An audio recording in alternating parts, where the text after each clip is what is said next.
Greetings of peace. Welcome to the Dean Show. I'm Eddie, your host, and if you haven't subscribed, subscribe right now. We have an exciting show for you as always. Did you know that for centuries, Jews and Muslims lived together in peace?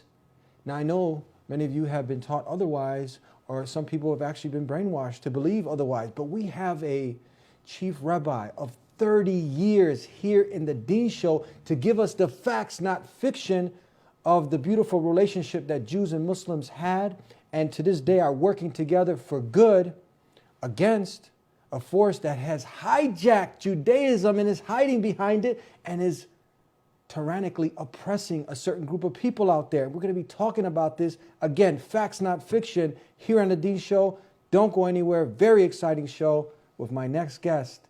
I'll be right back. This is the Dean Show.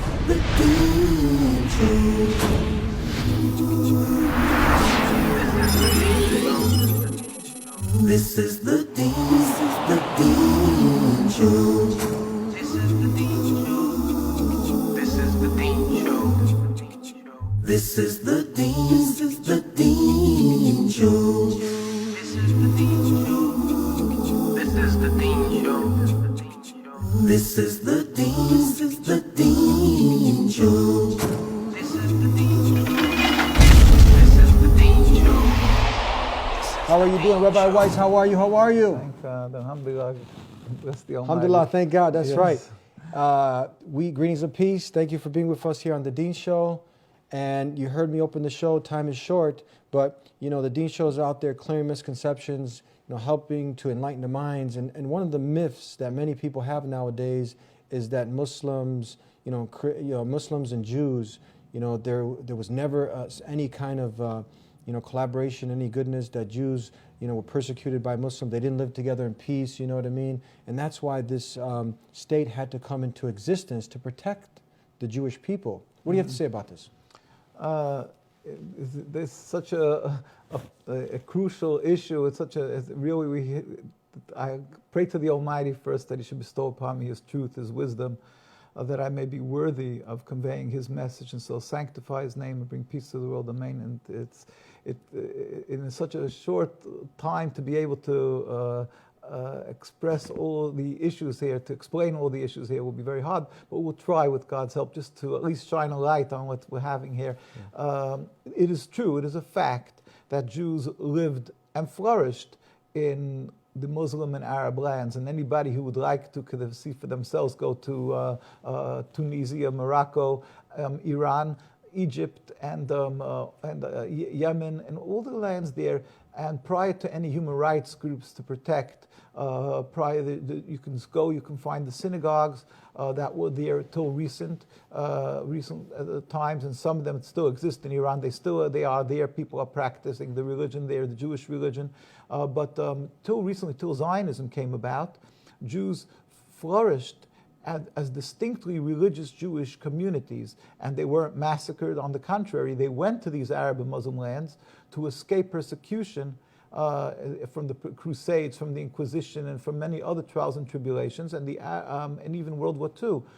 The Arab and Muslim lands opened their hearts, opened their lands, and provided a safe haven and a gracious hospitality for the Jewish people. Again, clearly we have different religion, and yet we were accepted in these Muslim and Arab lands. We believe in one God, and we were accepted. We have different ways of serving God, but yet, we were respected, and even the Muslim religion requires of that, the Muslim people to provide protection and hospitality, and they did carry that out. That's clear. Nobody could refute this fact.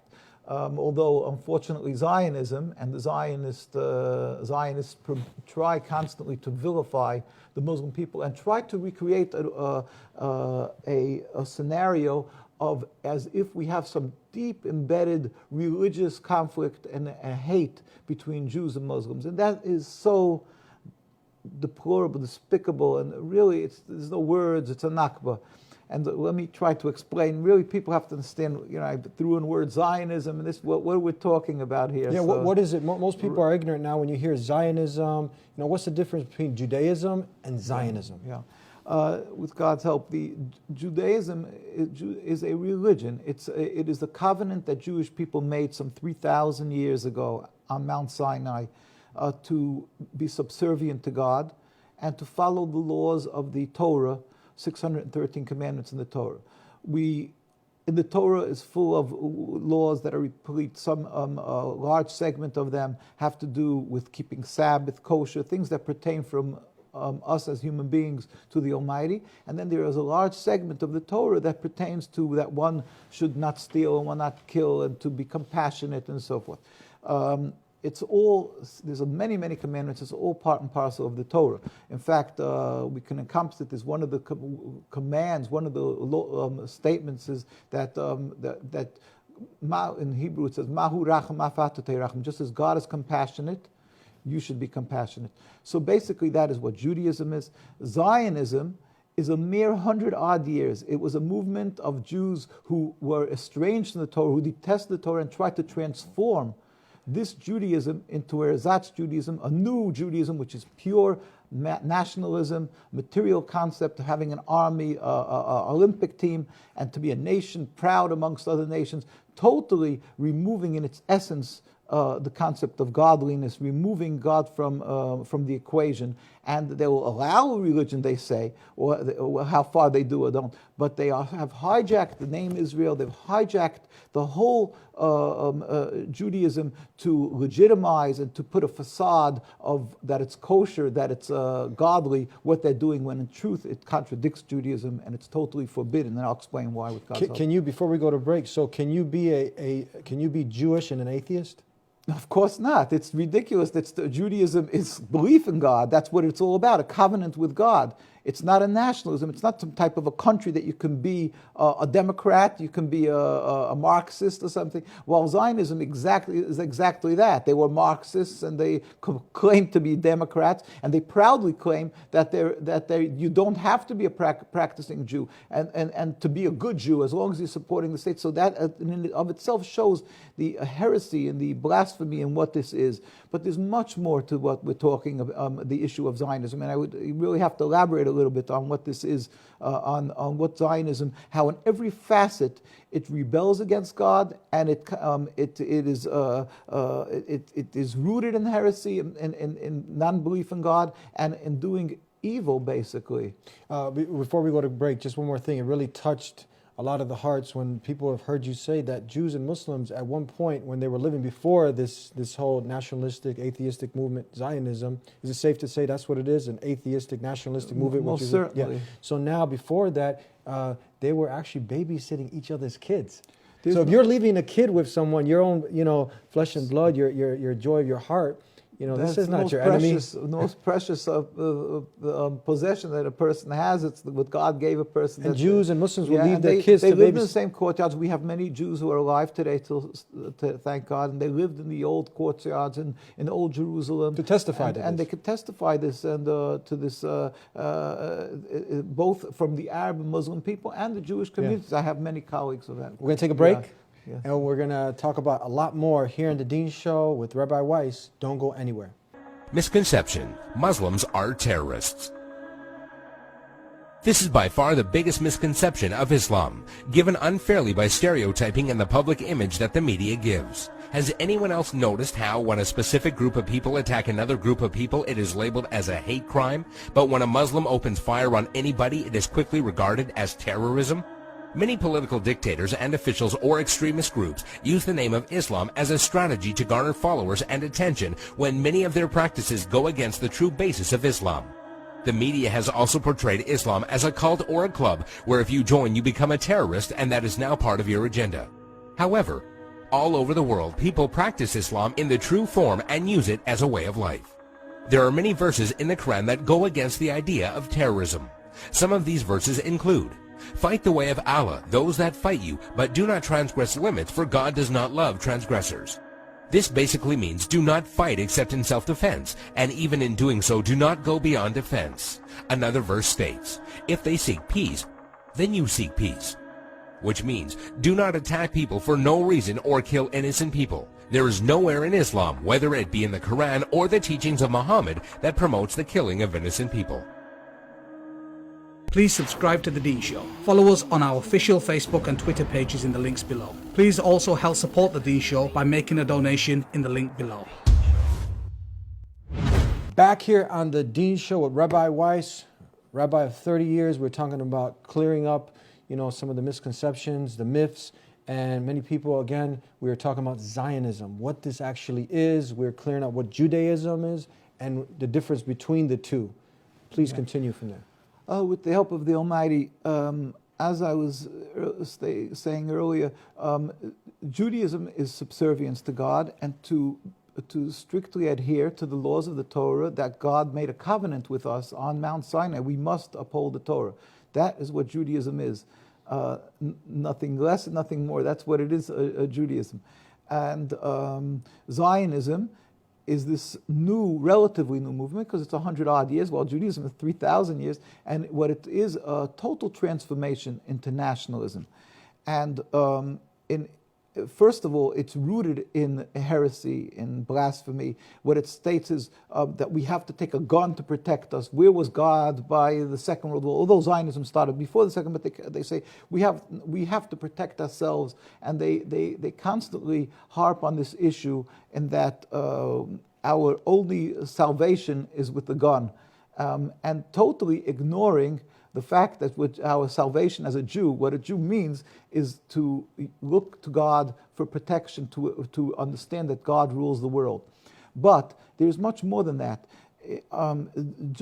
Judaism clearly states in the prophecies that we were living in the Holy Land. At the time, there was King David, and then King Solomon built a temple. And then there was the prophets, Jeremiah, Ezekiel, Isaiah, all of them, and they kept on warning the Jews that they have to be on this high level of holiness, and if not, they will be expelled from the land. And this happened with the destruction of the temple 2,000 odd years ago. And at that time, King Solomon wrote in a prophecy in the book called Shir Hashirim, Song of Songs. He wrote that the Jews are under 3 oaths. One, that since we were expelled and sent into exile, again, clearly as a Jew believes it, not because of our physical lacking, only because it was a decree of God, because of our spiritual lacking. Therefore, God said, put us under 3 oaths. One, not to return in mass, in large numbers to the Holy Land. Jews were living as private individuals under Turkey or whoever it was, the Ottoman Republic, it's all fine. But to return in mass, that is forbidden. Secondly, we are not to rebel against any nation. We're not to make any attempt we have to be loyal citizens in every country, pray for the well-being of the country that we're residing in. Thirdly, not to make any attempt to end exile. So this Jews respected for 2,000 years. We went through the Inquisition, the Spanish Inquisition. We went through so many trials and tribulations. And yet the Jews had the opportunity. There was rich times, the golden age of Jews. They had money to buy a piece of land, and they didn't, because it is expressly forbidden. Meaning that even if it would have been in a desolate land, uninhabited, Jews respected the fact that we should not buy one piece of land to make Jewish sovereignty. This was respected for 2,000 years. Now the Zionists came and they created a state, ignoring totally and laughing at what the teachings of the Torah, and ridiculing the ones who follow this belief in the Torah, which is pure, the 101 of Judaism. And they said, where was God to protect us? They simply discredit God and the Torah, and therefore they said, we're going to make a state, as supposedly for protection or whatever reason. At the same time, this is not enough, but the fact that they made their state in a land that was inhabited, it wasn't a desolate land, it wasn't an uninhabited land, it was inhabited. That's a myth there. They used to say that mantra was, it was a land without a people without a land. So now they decided to create this state in a land that was inhabited, the vast majority were Muslim. Then there was a Christian community, and there was a Jewish community. All 3 of these communities were anti Zionists, because the Jews were in almost its entirety, they were the religious communities. And this Zionism came from Europe with the backing of Britain and so forth, and they decided to create a state. So it really breached the laws and the commands of God in every facet.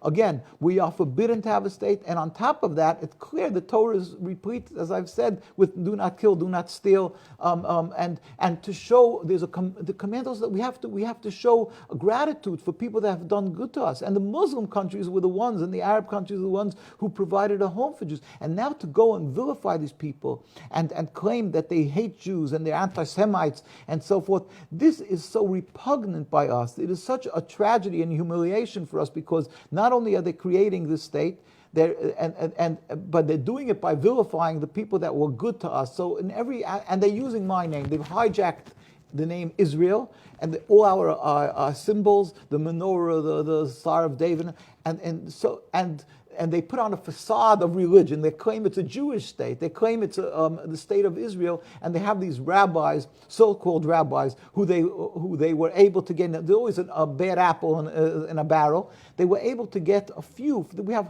tens of thousands of rabbis we've had, especially before the Second World War.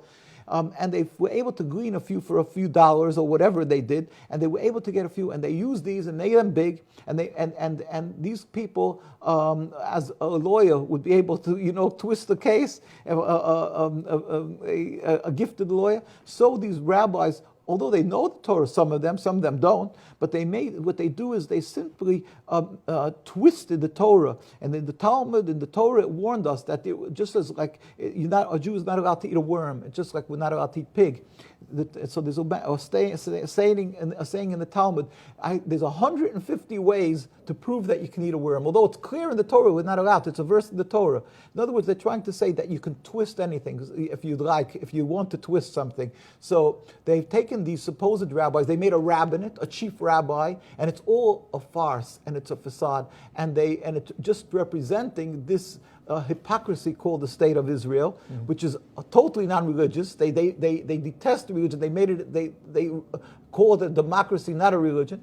And so in every facet, this is contradictory to Judaism, and all the rabbinical authorities, with God's help, will show you, especially the chief rabbis of Palestine. Now you said chief rabbi at that time, before this was formed, right. He went to the United Nations, and what did he do? Yes, and we have a book called Traditional Torah Opposition to Zionism. And in 1947, the year before the State of Israel was ratified, and the chief rabbi of Palestine turned to the United Nations. We have all the pictures of it. We have all the, he said, and just one statement, we furthermore, this is Rabbi Dushinsky, the chief rabbi of Palestine, of the Ashkenazi community. And there was the Sephardic rabbis also, and he said, we furthermore wish to express our definite opposition to a Jewish state in any part of Palestine. This was a declaration before the United Nations, July 16, 1947. 4 months later, when they saw they were being ignored, he again turned to he sent a communication to the Secretary General of the United Nations in Lake Success, and he said, the Jewish Orthodox community, called Ayid Hared, this God-fearing community, because the others are not that. He said, of Jerusalem comprising 60,000 souls, objects to the plea of including Jerusalem in the Jewish state or its residents becoming automatically citizens of the Jewish state. Our community demands that Jerusalem be an international zone under your protection, with full autonomy, its residents be free citizens. So basically, what's this? We have to go to break. So right. If somebody wants to Google his name, his name was Rabbi Yosef Tzvi Dushinsky, chief authority of the Jews at that time. He represented the Jewish community, and you can even in the United Nations we have the pictures where he sat with them, and it's in the United Nations document. He wasn't the only one. Across the board, we have the rabbis speak out. 130 years of religious Jewish opposition to Zionism. The greatest Torah authorities. Yeah, your grandparents were actually Holocaust survivors. My grandparents were killed in Auschwitz. My father escaped, went to Italy, came to the United States, and he was actually a follower of one of the greatest Torah authorities in Europe. And his name was, they called the Minkacher from a city called Munkach, and Rabbi Shapiro, and he was a great Torah authority, and he was one of the most vociferous against Zionism. But we have many, like the Rabbi Yosef Yisrael Meir Cohen, called the Chavetz Chaim, who wrote, everybody recognized him as the greatest, like one of the greatest codifiers of Jewish laws before the war. And in every community they recognized him. And he said, I'm quoting him, therefore every man, the Zionists are dead limbs of our people, which would cause the entire body to rot. In Omer Ani Masul Melech, paragraph 16. So these are, we're going to take a break, but these are all chief these are all the rabbis, greatest leaders of the community. Jewish people. In its entirety, there was you can count on the hand. The Zionists, when they came to be in Europe and all in the other communities in Palestine, the Jewish communities threw them out. They totally ostracized them. They didn't. Zionism was not acceptable in any manner, shape, or form in Judaism. Here with Rabbi Weiss, we're going to take a break. Peace activists calling for peace, and Muslims and Jews working together for peace. We'll be right back here on The Dean Show. Please subscribe to The Dean Show. Follow us on our official Facebook and Twitter pages in the links below. Please also help support The Dean Show by making a donation in the link below.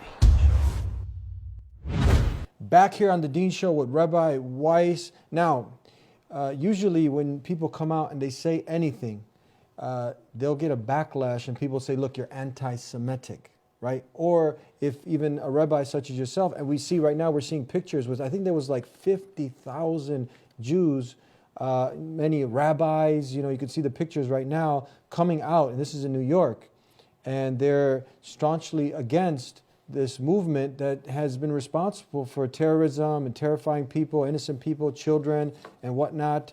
So what do you say? What do you have to say when someone uses these things, right, these nasty words? Yeah, I'm happy that you brought this up because unfortunately the world thinks that the more Jewish you are, the more religious you are, the more Zionist you are. In fact, it is just the opposite. And anybody, if they will take the effort, they will see that invariably, whether it is in Jerusalem, in Al-Quds, in wherever there is a very religious community, in Stamford Hills in London, which is the most religious Jewish community, or in New York, if you're just across from Manhattan, it's called Williamsburg, Brooklyn, and I can go on and on. Wherever around the world, the more religious, the more anti-Zionist, because as I've explained, Zionism is totally contradictory. It's really antithetical to Jews. It just, the two cannot meet. It's impossible.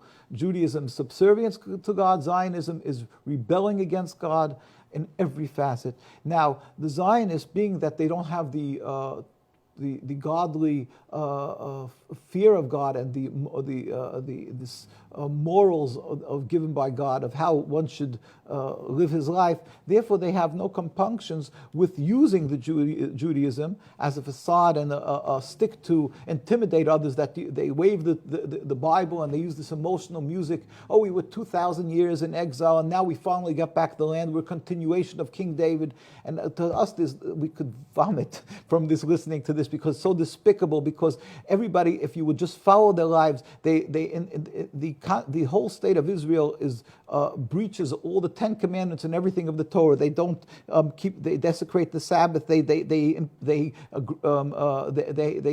have non-kosher foods, that they have pigs and everything. They dig up graves for archaeological purposes. And I go on and on. They do forced autopsy. But not only that, they brutally beat the Jews who are religious Jews. They detest religious Jews. I just say a statement. Theodor Herzl, in traditional Torah opposition to Zionism, Theodor Herzl wrote that the solution, and I have this in this. We have some of their statements. He said, I'll quote him in his own diary.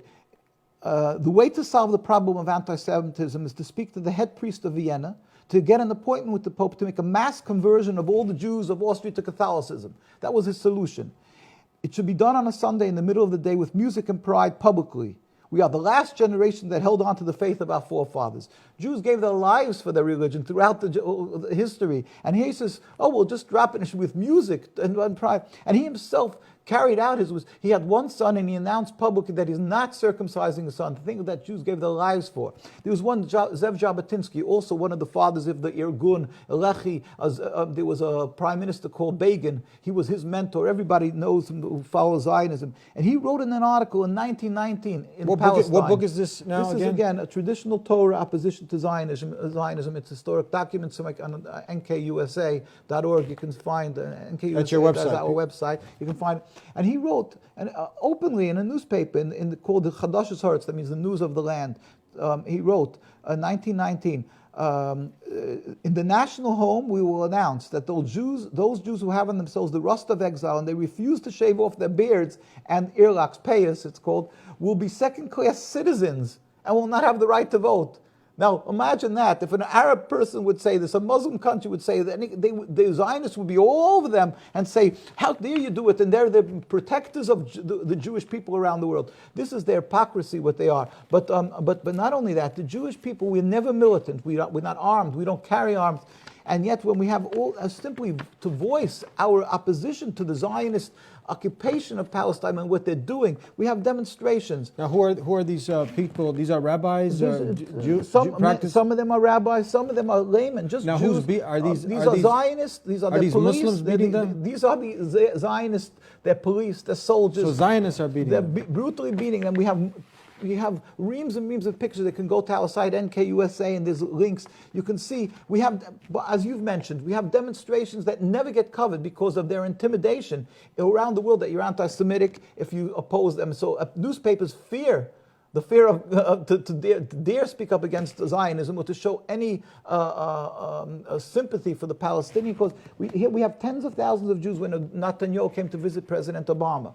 We have, as you said, in New York, we have every year we have many times demonstrations. And they're saying tens of thousands of Jews saying that we are against the existence, the mere existence of this rebellion against God called the Zionist State of Israel. We don't accept it. It's unacceptable to God. Not we don't accept it. It's unacceptable because we are Jews. Because we are Jews, we oppose the existence of the State of Israel. We sympathize, we cry with the people of Palestine in their suffering. And what happens in Palestine? This is what happens in Palestine. We get brutally beaten. These are Israeli soldiers. This is what they do day in and day out. We get arrested, we get brutally beaten, our leaders were assassinated.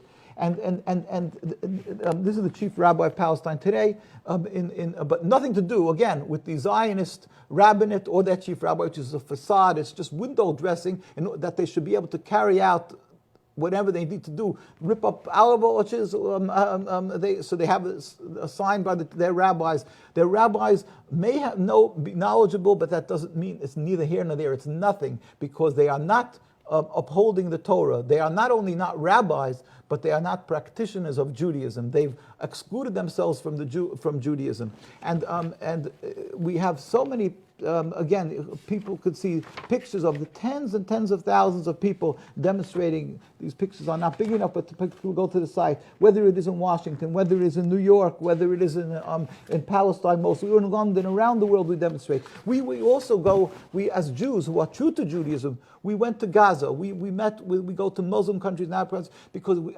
it's a requirement, as the chief rabbi of Palestine, Rabbi Teitelbaum, said, we are required to let the world know that these Zionists and their state does not speak for the Jewish people, and they are not in any way have the right to use Judaism to oppress, to steal the land from the Palestinian people. These people who are good to us, and we babysat each other's children, we live together, they have no right to steal from them. The Torah doesn't permit you to steal. And here we went to Gaza, we brought, just recently we sent an ambulance. We couldn't go recently because of what's happening. We usually go through Egypt, but unfortunately what's happening. But we sent from Norway, together with the people from Norway, we brought an ambulance. We went twice there after the attacks on Gaza a few years ago. And here we're non-political, so we're good with all the factions, with President Abbas and with the Prime Minister. This is meeting with Prime Minister Ismail Haniyeh in Gaza, and we meet with, and we went to the Iran and to Sheikh Qaradawi and all the people and the kings and the leaders, thank God, to tell them that the people should understand that the religion isn't the issue. The Zionist wants to confuse, to make it that there's a religious conflict. Nothing to do with religion.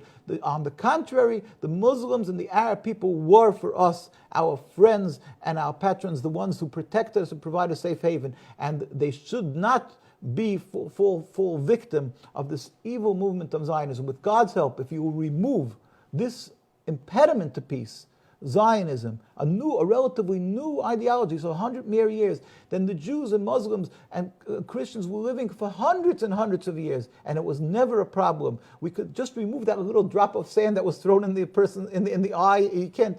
That Zionism, remove that impediment to peace.